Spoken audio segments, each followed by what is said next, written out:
जय हिंद दोस्तों। स्वागत है आपका हमारे YouTube चैनल। आशा करते हैं आप स्वस्थ होंगे, मस्त होंगे और अपने अपने घरों में पढ़ रहे होंगे। तो जैसा कि आपको पता है कि हमने पिछले क्लास में हमने क्या किया था, तो हमने श्वसन को शुरू किया था। श्वसन में हमने वायवीय श्वसन, अवायवीय श्वसन, किस प्रकार से हम श्वसन करते हैं, क्या क्या किस प्रकार से क्या क्या है, हर एक प्रकार को हमने अच्छे से समझने का प्रयास किया था। तो ठीक आज के क्लास में हम, जैसा कि मैंने कल ही की क्लास में बोला था कि आज के क्लास में हम पौधे में श्वसन को समझने का प्रयास करेंगे। तो चलिए आज हम अपने क्लास में पौधे के श्वसन को समझेंगे, पौधे में किस प्रकार से श्वसन होता है। और उसके बाद फिर बहुत सारे जीव जंतु होते हैं, जैसे कॉकरोच हो गया, जैसे कि मछली हो गया, वगैरह वगैरह में किस प्रकार से श्वसन होता है, हर एक चीज को हम समझने का प्रयास करेंगे। तो चलिए आज के क्लास को हम शुरू करते हैं। आज अपने क्लास के साथ इन डिटेल में चलेंगे और एक एक चीज को समझने का प्रयास करेंगे। तो चलिए श्री राम का नाम लेकर अपने क्लास को हम शुरू करते हैं। और श्री राम सबके भला करते हैं तो हमारी भी भलाई करेंगे, आप सबकी भलाई करेंगे। और इसी के साथ आज चलते हैं। और सबसे पहला हेडिंग हमारा पौधों में श्वसन। जैसा कि हमें पता था कि कल ही की क्लास में हमने ये डिस्कस किया था कि बिना श्वसन के हमें ऊर्जा प्राप्त नहीं हो सकती है, बिना श्वसन का हमारा खाना नहीं पच सकता है। खाना पचेगा, ऊर्जा अगर हमें चाहिए तो श्वसन से लेना पड़ेगा।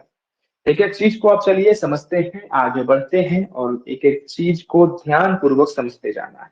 देखिए, पौधों में अगर हम श्वसन की बात करें तो श्वसन में क्या होता है, अगर मैं आपके सामने एक बात की परिकल्पना करूं या बात को रखूं, तो सबसे पहली बात आप एक चीज को समझने का प्रयास करिए। सबसे पहले वो बात क्या है कि पौधों में श्वसन होती आखिर कैसे है। तो इस चीज को समझिए पहले। तो पौधों में श्वसन, श्वसन का मतलब गैस का आना जाना, ऑक्सीजन लेना, कार्बन डाइऑक्साइड छोड़ना। तो उसी के क्रम में अगर मैं आपसे बात करूं तो पौधों में गैसों का आदान प्रदान जो होता है उसी के सतह में विसरण के द्वारा होता है। विसरण को अंग्रेजी में कहते क्या है, डिफ्यूजन कहते हैं। डिफ्यूजन का मतलब क्या होता है भैया, विसरण की क्रिया से होता है भैया। तो विसरण, आखिर ये शब्द जो आप उपयोग किए हैं जिसका अर्थ विसरण आप बता रहे हैं, वो विसरण का मतलब क्या है। मतलब पौधों में गैस आया, मतलब ऑक्सीजन आया, कार्बन डाइऑक्साइड निकला, ऑक्सीजन आया, कार्बन डाइऑक्साइड निकला। तो ये ऑक्सीजन का आना, कार्बन डाइऑक्साइड का जाना, ये पौधों में विसरण के माध्यम से होती है। अगर हम विसरण की बात करें तो विसरण कुछ नहीं है, विसरण सिंपल एक एक मॉलिक्यूल्स का आना, एक एक मॉलिक्यूल्स का जाना ही क्या कहलाता है, विसरण कहलाता है। विसरण मतलब गैसों का आदान प्रदान ही विसरण कहलाता है। मतलब गैस आना, गैस का जाना ही विसरण कहलाता है। गैस एक जगह से दूसरी जगह जाना ही विसरण कहलाता है। तो आशा करते हैं यहाँ तक आप लोग को समझ में आया होगा। चलिए आगे समझते हैं, आगे देखने का प्रयास करते हैं।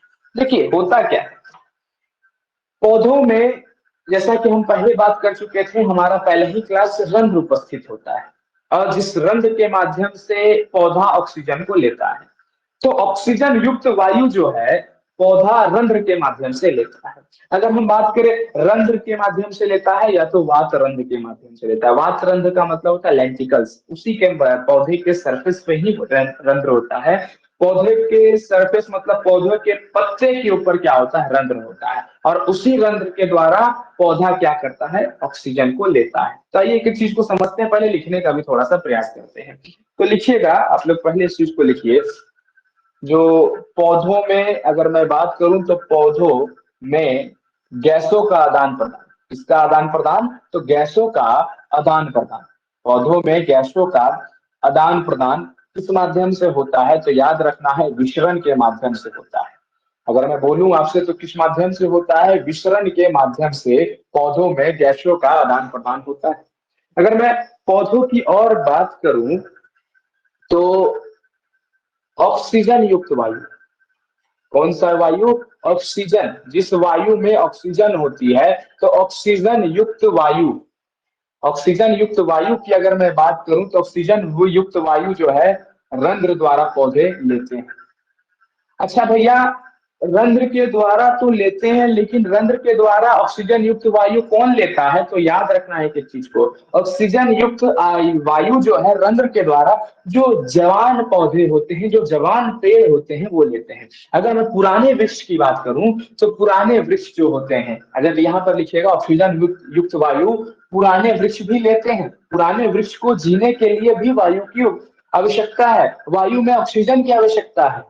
लेकिन पुराने जो वृक्ष होते हैं, पुराने वृक्ष वात रंध्र के द्वारा लेते हैं। अब आपके मन में आएगा कि भैया वातरंध्र क्या है। तो याद रखना है, अगर पौधों का अगर मैं बात करूं तो पौधों में रंध्र के द्वारा, पौधों में रंध्र कहाँ होता है, तो पत्तियों में पाया जाता है। तो ठीक उसी प्रकार अगर मैं वातरंध्र की बात करूं तो हमारे पास ये क्या है, पेड़ है। और अगर हम पेड़ की बात करते हैं तो पेड़ का ये वाला जो मोटा सरफेस होता है, पेड़ का जो छाल होता है, और वो छाल छाल कौन सा, कड़ा वाला छाल, ये क्या कहलाता है, वातरंध्र कहलाता है। और इसी वातरंध्र के माध्यम से क्या होता है, इसी वातरंध्र के माध्यम से पुराने वृक्ष क्या करते हैं, सांस लेते हैं और ऑक्सीजन युक्त वायु को लेते हैं। तो वातरंध्र क्या है, वातरंध्र को अंग्रेजी में कहते हैं लेंटिकल्स। और लेंटिकल्स कहाँ पाई जाती है, तो लेंटिकल्स अगर मैं बात करूं तो बड़े जो पुराने वृक्ष होते हैं, पुराने वृक्ष के मोटे मोटे छाल में, किसमें पाए जाते हैं, छाल में, उसमें वातरंध्र पाया जाता है और उसी के द्वारा ये ऑक्सीजन को क्या करते हैं, प्राप्त करते हैं। अच्छा, ठीक है। अब देखना है, समझना है थोड़ा सा। देखिए, सबसे बड़ा रोल अगर मैं पौधों में बात करूं तो आपके सामने, तो सबसे बड़ा रोल जड़ का भी होता है। होता क्या है, देखिए अगर मैं बात करूं पौधों का, तो ये पौधा है हमारा, just suppose it is a पौधा, इट इज अ क्या, पौधा। और पौधों का ये क्या है, जड़। ठीक है, ये क्या है, जड़ है, ये रूट है। और जड़ जो होता है मिट्टी के कण के बीच, ये देखिए, ये मान लीजिए इसके नीचे क्या है, पौधा। अगर मैं पौधा की बात करूं तो पौधा कहाँ गड़ा हुआ रहता है, तो पौधा गड़ा हुआ रहता है भैया मिट्टी में। हवा में तो नहीं, ऐसे करके लटका दिए, ऐसे करके हवा में पौधा सब, मतलब पत्ता सब उसमें से निकल रहा है, फूल खिल रहा है, हवा में नहीं होता है। वो टोटल क्रिया कहाँ पर होती है, तो टोटल क्रिया कहाँ पर होती है, तो टोटल क्रिया हमारी मिट्टी में होती है। तो अगर टोटल क्रिया हमारी मिट्टी में होती है तो जड़ क्या करता है, मिट्टी के कण के बीच में जो भी स्थान होता है, जैसे मान लीजिए मिट्टी के कण है, ये मिट्टी के कण यहाँ पर है, तो मिट्टी के कण के बीच में जो भी स्थित हवा है उसको जड़ अपने तरफ खींचने का प्रयास करता है। समझिए, मिट्टी के कण में भी हवा मौजूद होता है। तो उसी पौधा क्या करता है, पौधा का जो जड़ है, ये जड़ क्या करता है, मिट्टी के कण में, मिट्टी के कण में जो भी ऑक्सीजन रहता है, जो भी हवा रहता है, उसको खींचने का क्या करता है, प्रयास करता है। कौन प्रयास करता है, तो जड़ प्रयास करता है।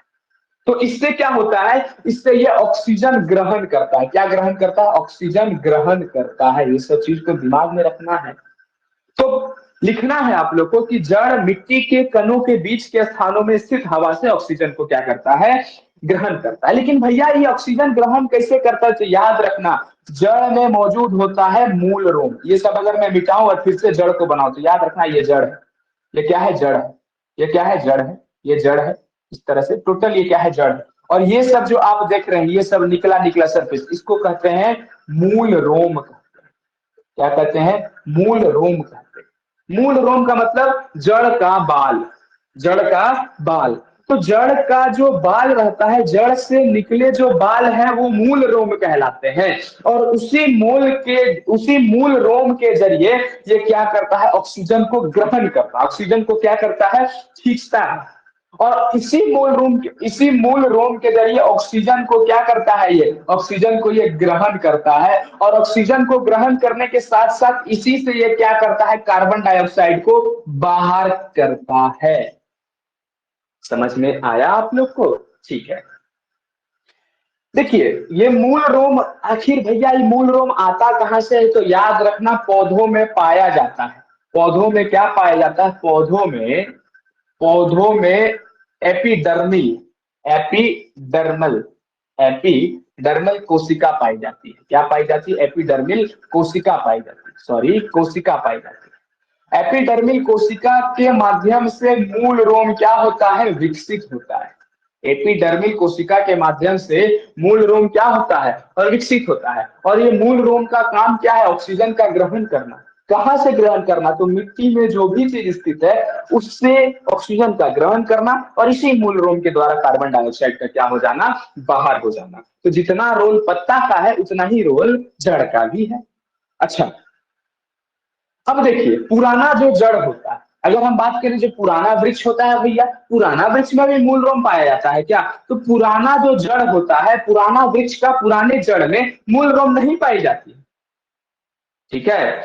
और मूल रोम जब इसमें नहीं पाई जाती है तो यहीं से इसके तने के जो कवच होते हैं, कवच की अगर मैं बात करूं तो ये क्या कहलाती है, वातरंध्र कहलाती है। और इसी वातरंध्र के द्वारा ये गैसों का क्या करते हैं, आदान प्रदान कहते हैं। तो पुराने जड़ों में वातरंध्र नहीं पाए जाते हैं। अब पुराने जड़ों में अगर वातरंध्र नहीं पाए जाते हैं तो उसके पास क्या रहता है, सॉरी, पुराने जड़ों में मूल रोम नहीं पाए जाते हैं, पुराने जड़ों में मूल रोम नहीं पाए जाते हैं, तो उसके पास क्या रहता है, तो उसके पास वातरंध्र रहता है। और वातरंध्र के माध्यम से वो क्या करता है, तो वातरंध्र के माध्यम से वो ऑक्सीजन या कार्बन डाइऑक्साइड को बाहर अंदर करते रहता है।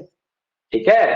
अच्छा, तो इसका मतलब भैया एक चीज हम यहाँ से समझ रहे हैं कि ऑक्सीजन का ग्रहण कर रहा है जड़, पानी आ रहा है, मतलब हाइड्रो H2O दिए हम, मिट्टी में पानी गया, और मिट्टी में जो भी ऑक्सीजन रहता है वो H2O के माध्यम से आ गया, मिट्टी में H2O के माध्यम से पानी आ गया, पानी आया। पानी का सूत्र क्या होता है, H2O होता है। ठीक है, पानी का सूत्र जब H2O है तो ऑक्सीजन को ग्रहण ये मूल रोम कर लिया। तो इसका मतलब भैया अगर हम एक्सेस पानी दे दे तो, अगर जड़ में हम एक्सेस पानी दे दें, ये अक्सर आप लोग देखे होंगे कि हम लोग जब भी पानी देते हैं तो मिट्टी में पानी देते हैं। कहीं पर भी आप देखिए तो हम लोग कहीं पर भी अगर पानी देते हैं तो मिट्टी में देते हैं। मिट्टी में पानी क्यों देते हैं भाई, क्योंकि हमारा जो जड़ है, जड़ उसको ऑक्सीजन ग्रहण करता है। कहां से ग्रहण करता है, तो मिट्टी से ग्रहण करता है। पौधों का काम, पत्तियों का काम जो है सो है ही है। पौधों में गैसों का आदान प्रदान विसरण के द्वारा होता है, और ऑक्सीजन युक्त वायु जो है रंध्र से भी लिया जाता है, और ऑक्सीजन का ग्रहण जो है मिट्टी से भी किया जाता है। तो अक्सर हमने क्या देखा होगा कि पानी जब हम देते हैं तो पानी हम लोग मिट्टी में देते हैं। पानी मिट्टी में क्यों देते हैं, क्योंकि हम आसानी से हमारा जो पौधा है वो जड़ से पानी को खींच सके और मूल रोम से खींच सके। तो इसका मतलब अगर अत्यधिक पानी दे दी जाए तो पौधा क्या हो जाएगा, मर जाएगा। तो यहां तक हमारा पौधा अभी तक तो जीवित है। अब देखिए होता क्या है, दिन में श्वसन से अगर हम बात करते हैं, पौधों में श्वसन की हम बात कर रहे हैं, तो दिन में श्वसन से CO2 गैस क्या होता है, गैस का उपयोग किया जाता है। दिन में जो होता है, एक चीज याद रखना है पौधों के बारे में, पौधों के बारे में अगर हम बात करें तो दिन में जो ये पौधे होते हैं, जितने भी पौधे, लगभग पौधे की मैं बात कर रहा हूं, दिन में CO2 गैस का उपयोग करते हैं। किसका उपयोग करते हैं, दिन में CO2 गैस का उपयोग करते हैं। और यह CO2 कहां से मिलता है, तो प्रकाश संश्लेषण के जरिए इसका ये उपयोग कर लेते हैं दिन के समय में। ठीक है, तो दिन में CO2 गैस का उपयोग ये प्रकाश संश्लेषण में करते हैं। अगर मैं बात करूं प्रकाश संश्लेषण क्या है, इसको खाना बनाना, और खाना बनाने के क्रम में ये CO2 गैस का प्रयोग करता है कहां पर, दिन में।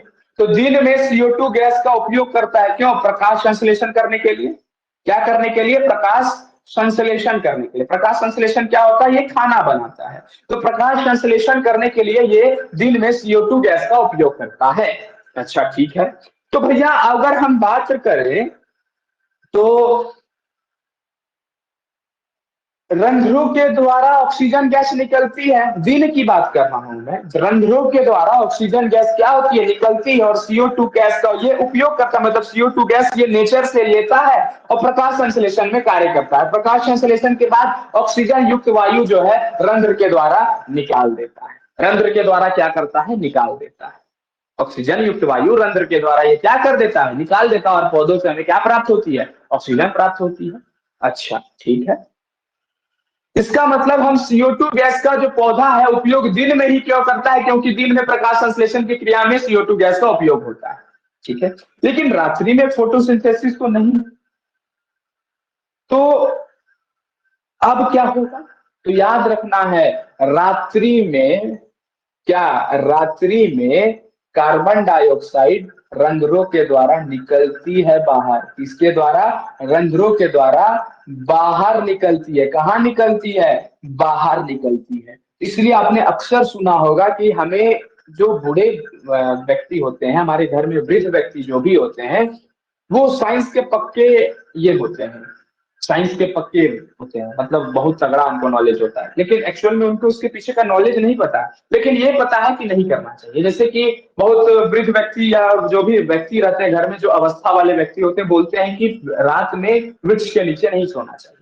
रात में वृक्ष के नीचे इसलिए नहीं सोना चाहिए क्योंकि वो तो दिन भर जो है CO2 गैस लेकर ऑक्सीजन दे रहा है, लेकिन रात्रि में फोटोसिंथेसिस नहीं होता है। तो रात्रि में क्या करता है, वो रंध्रों के द्वारा कार्बन डाइऑक्साइड को ही निकालता है, और हमारा शरीर ऑक्सीजन ना लेके कार्बन डाइऑक्साइड को लेने लगता है। तो हमारा शरीर के लिए कार्बन डाइऑक्साइड क्या है, हानिकारक है।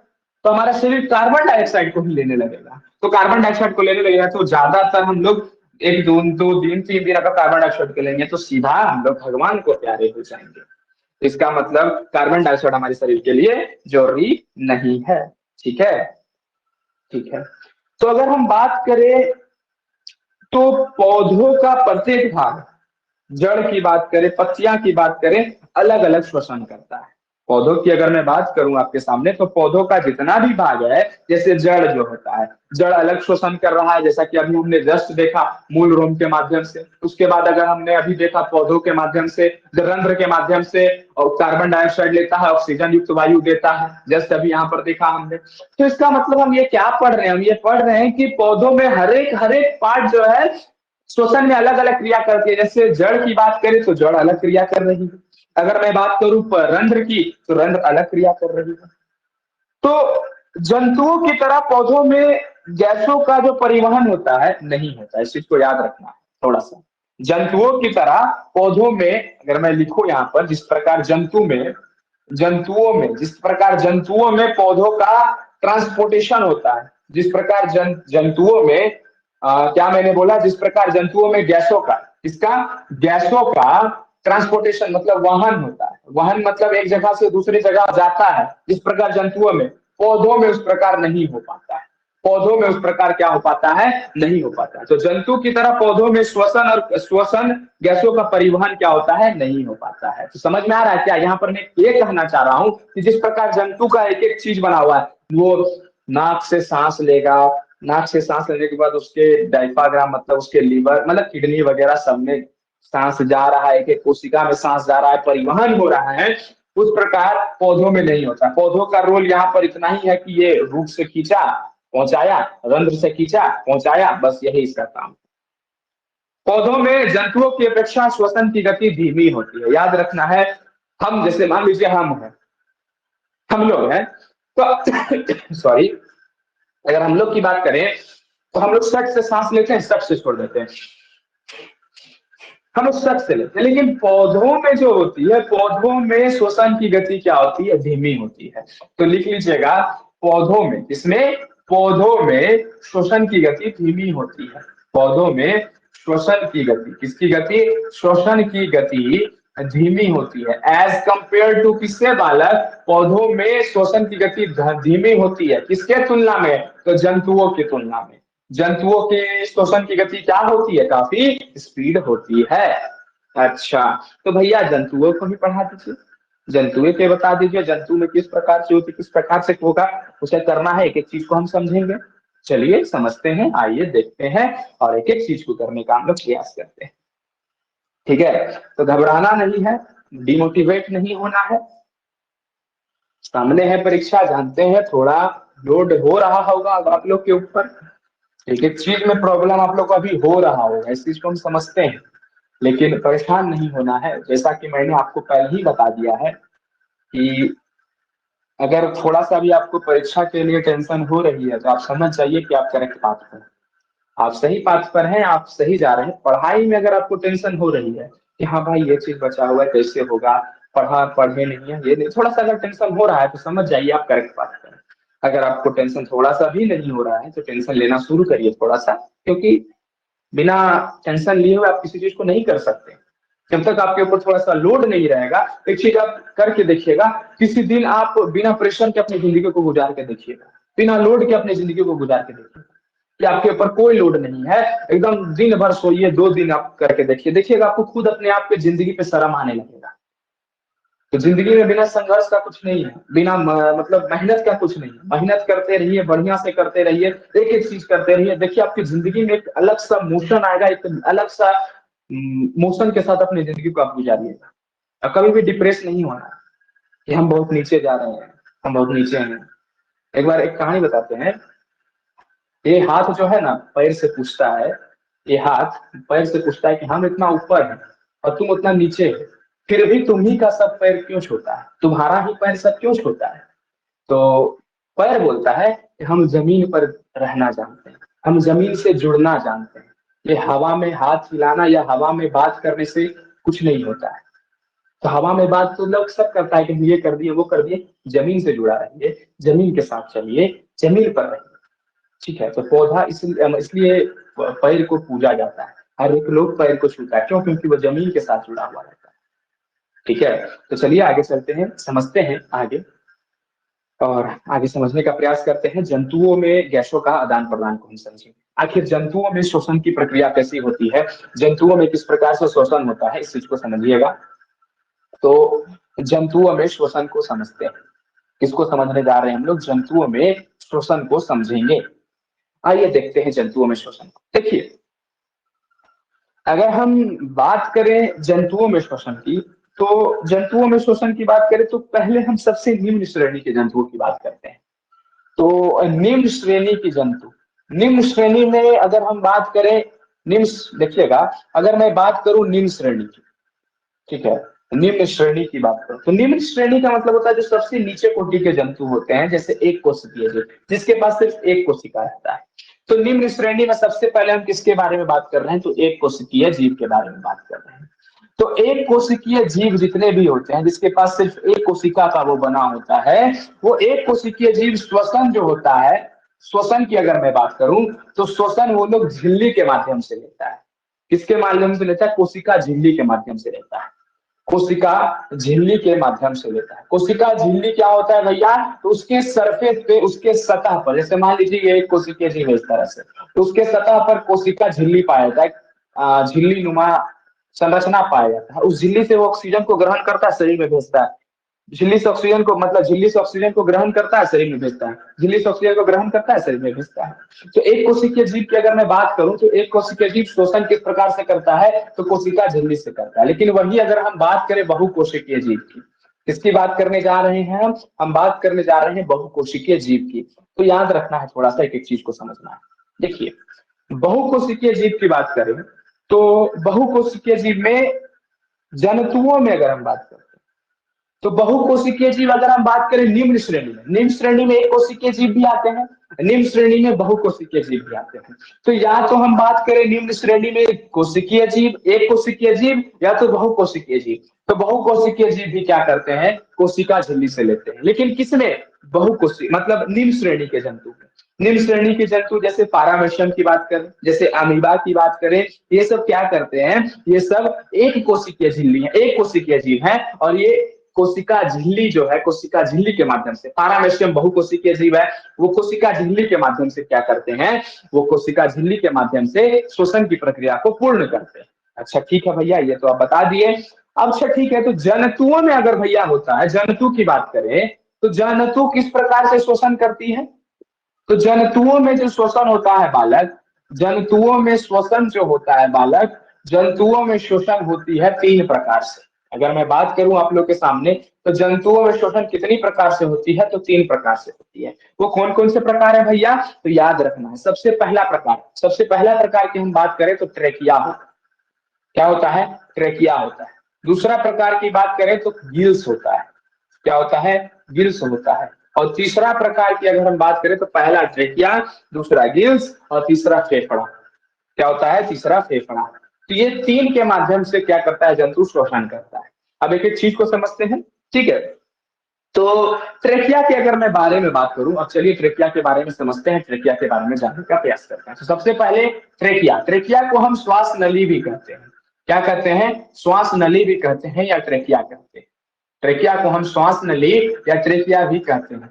अगर श्वास नली की आपके सामने परिकल्पना या बात करूं तो श्वास नली या ट्रेकिया, ट्रेकिया द्वारा श्वसन जो होता है, ट्रेकिया के माध्यम से श्वसन जो भी करता है वो कुछ जीव जैसे कि कीट करता है। कीट, कीट माने आप जानते हो कीड़ा मकोड़ा।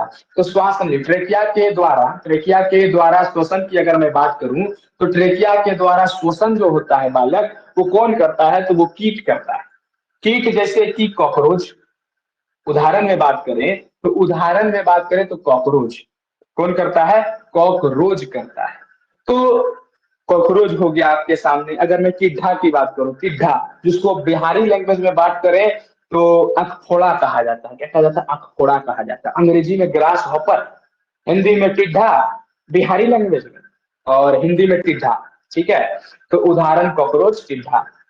अच्छा, तो किस प्रकार से वो शोषण लेता है, किस प्रकार से वो शोषण करता है, आइए समझते हैं। देखिए, ट्रेकिया जो होता है शरीर में अत्यंत सखित होता है। साखित मतलब अत्यंत सखित मतलब बहुत ही पतला, बहुत ही पतला। क्योंकि अब कॉकरोच के शरीर में है तो मोटा पाइप तो नहीं है, भगवान डाल देगा। इतना मोटा पाइप डाल दिया, ले उस सांस से नली को ढोते ढोते परेशान हो रहा है, नहीं ना। इसका मतलब क्या? श्वास नली होता है अत्यंत सखित, एकदम पतला एक नली होता है। किसमें पाया जाता है? जो कि कुछ कीट में पाया जाता है। तो अत्यंत सखित हवा भरी नलिका होती है, जिसमें हवा भरा हुआ रहता है, मतलब हवा का आदान प्रदान हुआ जाता है यहीं से। ठीक है, अगर हम बात करें तो ये सीधा एक तरफ की अगर बात करें तो उत्तक के संपर्क में होती है, और दूसरी ओर अगर हम बात करें तो श्वास रंध्र के संपर्क में होती है। अब समझते हैं थोड़ा सा ये क्या कहना चाह रहा है। ये कहना ये चाह रहा है कि श्वास नली के बारे में समझिएगा थोड़ा सा। देखिए, ट्रेकिया जो होता है अत्यंत सखित होता है। अत्यंत सखित का मतलब मैंने अभी जस्ट समझाया, बहुत ही पतला। अत्यंत सखित ये कौन सा नलिका होती है? हवा भरी नलिका होती है। हवा भरी नलिका होती है।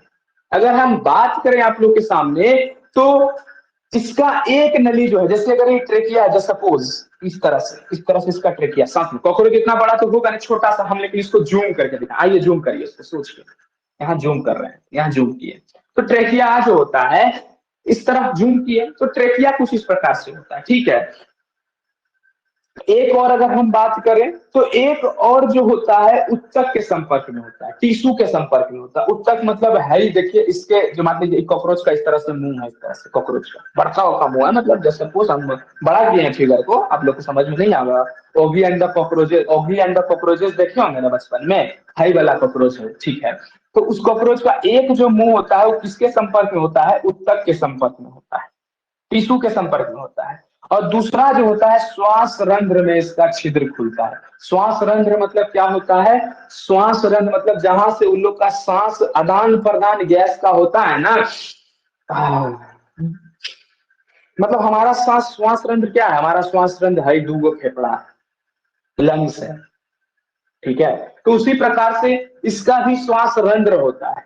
तो एक और अगर हम बात करते हैं अत्यंत सखित हवा भरी नलिका, एक और उत्तक से जुड़ा हुआ रहता है, उत्तक से जुड़ा रहता है।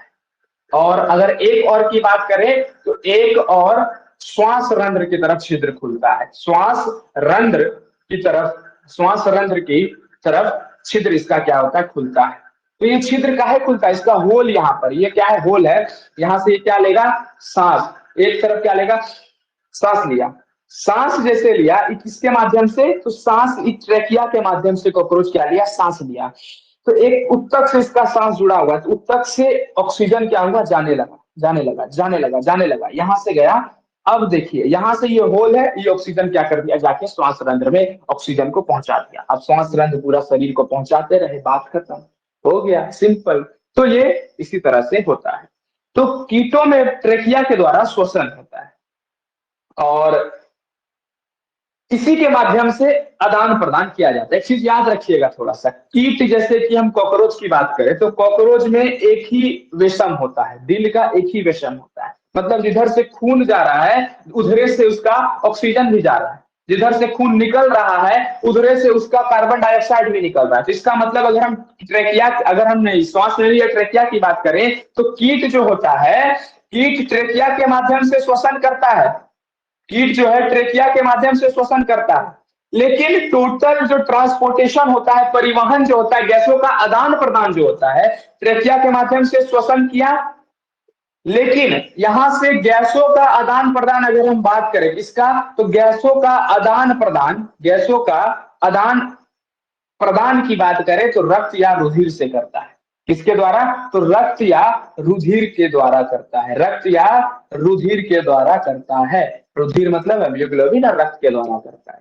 तो रक्त के द्वारा ये कैसे करता है? क्योंकि इसका जिस माध्यम से इसका खून जाएगा उसी माध्यम से उसका सांस जाएगा, क्योंकि एक वेशम है, एक वेशम इसमें पाया जाता है। तो एक वेशम, जैसे एक वेशम से ये खून आया और उसी माध्यम से इसका क्या आ रहा है? ऑक्सीजन आ रहा है। खून जा रहा है, कार्बन डाइऑक्साइड की वजह से भेज दे रहा है। तो हो गया बात खत्म। जिस माध्यम से ऑक्सीजन लेता है उसी माध्यम से ये क्या करता है? कार्बन डाइऑक्साइड को ये भेज देता है। अब आइए समझते हैं गिल्स। ठीक है, गिल्स क्या है और गिल्स से किस प्रकार से ये शोषण करता है, और गिल्स से कौन कौन शोषण करता है। तो आशा करते हैं यहां तक आप लोग नोट डाउन कर लिए होंगे। फिर हम चलिए आगे चलते हैं, आगे समझने का प्रयास करते हैं। तो जल्दी से इसे नोट डाउन कर लीजिए पॉज करके, फिर हम आगे चलते हैं। आप लोग के पास तो सिस्टम है, आप पॉज कर सकते हैं एक एक चीज को।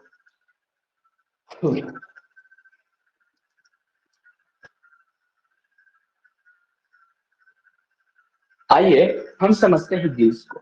ठीक है, सबसे पहली बात, आइए ख नंबर इसको लिखते हैं, या सेकंड नंबर जो गिल्स है हमारा, गिल्स से समझते हैं। गिल्स एक अंग है, विशेष अंग। ये कौन सा अंग है? ये विशेष अंग। विशेष अंग किसमें पाए जाते हैं? ज्यादातर जो होते हैं जल के जानवर में पाए जाते हैं। जैसे कि हम बात करें मछली की, तो ज्यादातर ये किसमें पाए जाते हैं? मछलियां में पाई जाती है। तो जलीय जीव में पाए जाते हैं। किसमें पाए जाते हैं? जलीय जीव में पाए जाते हैं। तो मछली में ये ज्यादातर पाया जाता है। किसमें पाया जाता है? मछली में ये ज्यादा पाया जाता है। या तो अगर मैं बात करूं जलीय जीव जो सिर्फ जल में रहते हैं, वो जलीय जीव में ज्यादातर ये क्या पाए जाते हैं? गिल्स पाए जाते हैं। ठीक है, होता क्या है, गिल्स का काम क्या है? तो गिल्स का काम ये है कि जल में घुलित घुलित अगर बात करें तो जल में जो भी ऑक्सीजन घुला हुआ है, जल में घुलित ऑक्सीजन का उपयोग करता है। तो जल में घुलित ऑक्सीजन का उपयोग करता है, और उपयोग किसमें करता है? खाना खाने में नहीं, श्वसन करने में। किसमें करने में? श्वसन करने में। और जल में घुलित ऑक्सीजन का उपयोग जो है ये खाना खाने में भी करता है, लेकिन वो गिल्स का काम नहीं है। गिल्स का काम है सिर्फ श्वसन करना। इसका करना? श्वसन करना।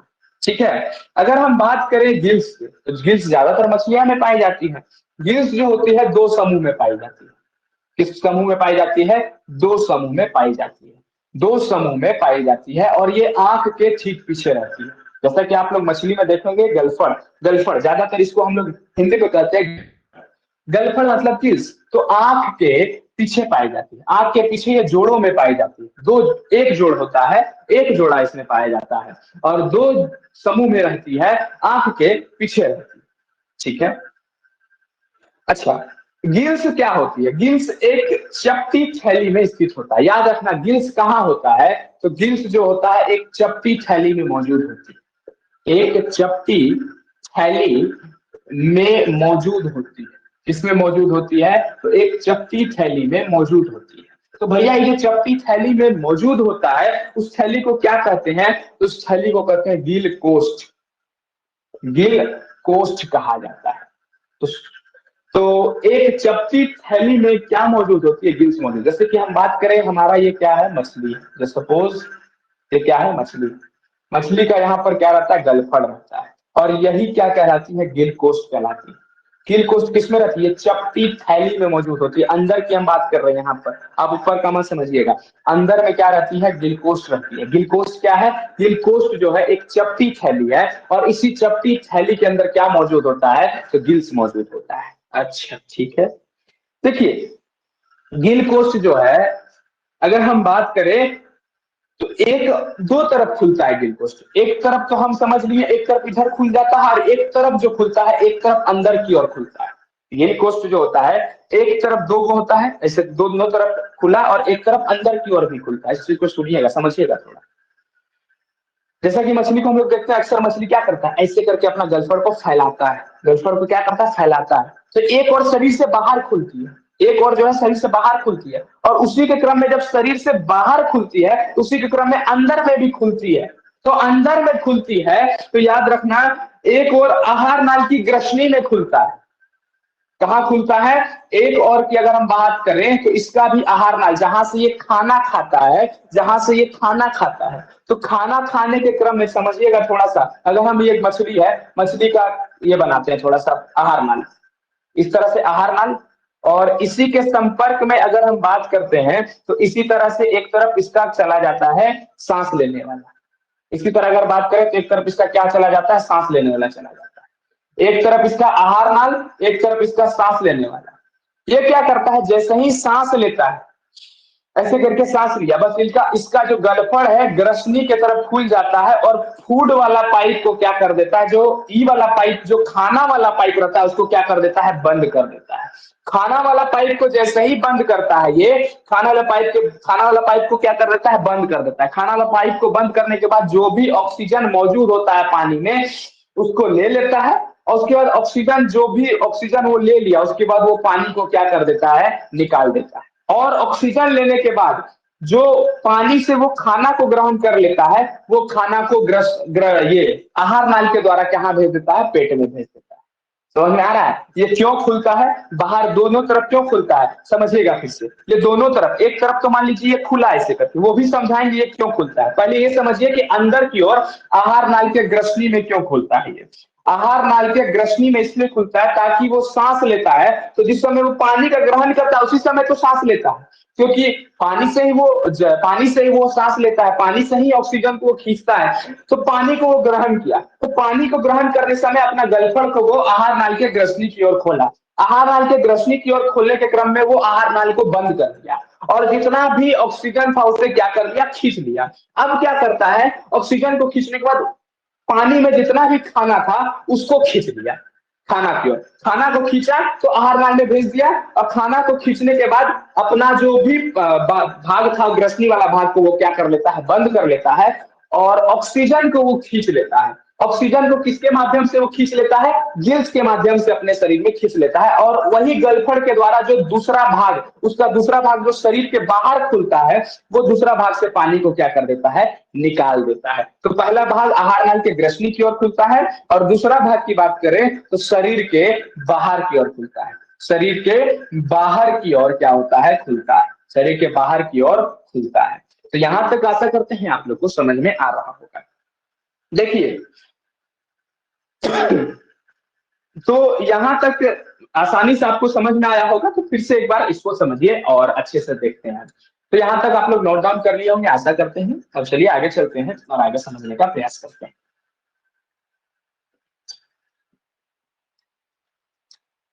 देखिएगा थोड़ा सा, होता क्या है, जल की धारा से वो क्या, जल की धारा से अगर हम बात करें तो जल की धारा से, जल की धारा को वो क्या करता है? जल की धारा से जल को खींचता है। जल को खींचने के बाद मुख से आहार नाल के फरिंग्स में पहुंचाता है। मतलब मुंह के द्वारा ये क्या कर लिया? मुंह के द्वारा जल की धारा को खींचा, और मुंह के द्वारा आहार नाल जल की धारा को खींचा, तो मुंह से आहार नाल, इसके द्वारा आहार नाल, फूड, खाना जहां से जाता है उसको क्या कहते हैं? आहार नाल।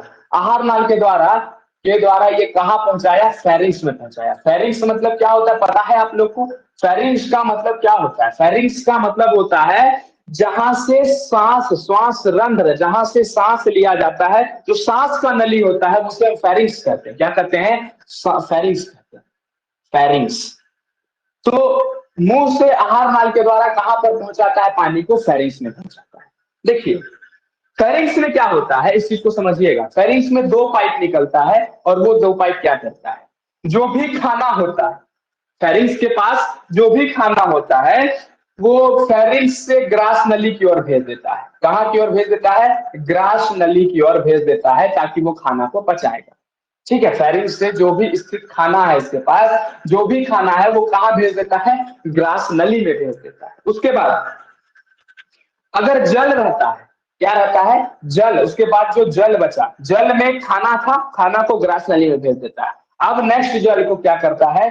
गिल कोष्ठ, जो हम गिल कोष्ठ की बात किए थे, उस गिल कोष्ठ, जो भी गिल कोष्ठ था, गिल कोष्ठ से शरीर की ओर हवा को भेजता है। लेकिन कैसे होता है? इस गिल कोष्ठ में क्या करता है, जितना भी जल में ऑक्सीजन रहता है, जल में क्या रहता है, ऑक्सीजन रहता है, ऑक्सीजन को गिल कोष्ठ के माध्यम से क्या कर लेता है, खींच लेता है।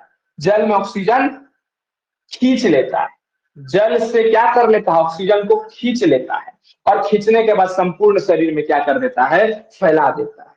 संपूर्ण शरीर में क्या कर देता है, फैला देता है। और संपूर्ण शरीर में फैलाने के बाद जो भी जल बचता है, इसी गिल कोष्ठ जब बाहर की ओर फैलता है तो बाहर की ओर जल को क्या कर देता है, निष्कासित कर देता है। क्या कर देता है, निष्कासित कर देता है। तो ऑक्सीजन की बात करें, कार्बन डाइऑक्साइड की बात करें, तो आदान प्रदान इसका इधर से ही होता है। ऑक्सीजन लेता है, कार्बन डाइऑक्साइड को बाहर निकालता है। कार्बन डाइऑक्साइड को किसके माध्यम से निकालता है, तो गिल कोष्ठ के माध्यम से निकालता है। तो आशा करते हैं यहाँ तक आप लोग को समझ में आया होगा। अगर इसके उदाहरण की बात करें तो उदाहरण में झींगा मछली जो होता है, झींगा, तो झींगा भी मछली होता है, झींग जिसको हम बोलते हैं, ये भी होता है। अगर और हम बात करें तो सीप नाम का मछली होता है, सीप नाम का जीव होता है, वो भी इस तरह से करता है। तो गिल्स के माध्यम से ही सांस लेता है। अब आइए, तीसरा माध्यम जो होता है सांस लेने का, वो होता है फेफड़ा। जंतुओं में जो होता है तीसरा माध्यम, वो फेफड़ा होता है। और फेफड़ा जो होता है, फेफड़ा के माध्यम से जो सांस जो लेता है, वो लेता है बहुकोशिकीय जीव। कौन लेता है, बहुकोशिकीय जीव लेता है। जैसे कि हम बात करें बंदर की, जैसे कि हम बात करें अपने आप की, जैसे कि अपने आप की मतलब मनुष्य की, मनुष्य भी फेफड़े के माध्यम से लेते हैं। तो ये सब के विषय में हम लोग समझेंगे अपने नेक्स्ट क्लास में, मनुष्य में जब हम पढ़ेंगे मनुष्य का श्वसन अंग, और वो हमारा लास्ट क्लास होगा मनुष्य में श्वसन अंग का। इस क्लास में हम मनुष्य में श्वसन अंग को पढ़ के इस क्लास को फिनिश कर देंगे। तो 3 क्लास में ये क्लास भी आपका क्या हो जाएगा, फिनिश हो जाएगा। तो आशा करते हैं आज का क्लास आपको समझ में आया होगा। अगर नहीं समझ में आया तो जरूर से जरूर कमेंट करें, और पढ़ते रहिए, मुस्कुराते रहिए, हंसते रहिए, खेलते रहिए, और कभी भी डिप्रेशन वगैरह सबसे ना जूझिए, क्योंकि ये सब बेकार की बात है। डिप्रेशन सब चोचलेबाजी है। आज के डेट में सब कुछ पढ़ना ही है, करना ही है आपको, आप ही को करना पड़ेगा, और कोई आपके बदले नहीं खड़ा होने वाला है इस धरती पर। आपके साथ कोई खड़ा नहीं होगा, सिर्फ आपको करना है। और वो चीज आप अपने दिमाग में हमेशा इस चीज को सेट डाउन करके रखिए। और चलिए आज के लिए हम इसको यही रखते हैं। बढ़िया से रहिए, खेलते रहिए, मुस्कुराते रहिए, क्योंकि इसी का नाम जिंदगी है। तब तक के लिए धन्यवाद। जय हिंद।